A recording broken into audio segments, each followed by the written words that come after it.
Mr. Stone has lived alone most of his life and is very happy that way, and then due to circumstances is thrust into a situation where he has to take care of his sister's children and basically stop being a hermit.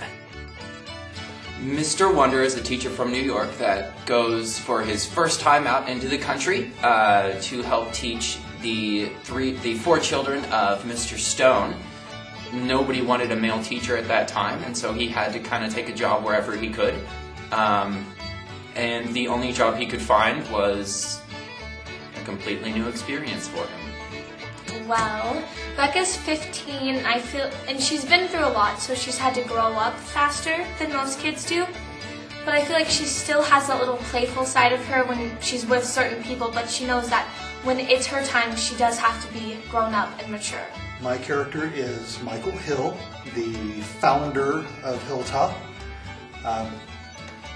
Gentleman who has decided to basically build the town he's always wanted to live in. He is also the owner of the general store and kind of central person in everything. I mean, since all there really is the store, everybody comes together there. And my character name is Mrs. Gray, Abigail Gray, and she's a young black woman, widow, and she's a former slave.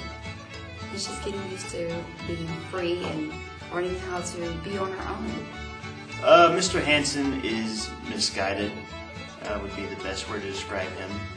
He puts a lot of tension in the story. You don't really know much about him when you see him. You kind of wonder in most of the story what his problem is or what his motive is.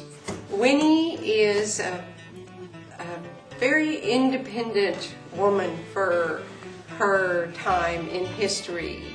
Winnie is an outsider to this town, just like Mr. Wonder. She has not known these people for very long because she's just started doing the stagecoach run since her husband got hurt.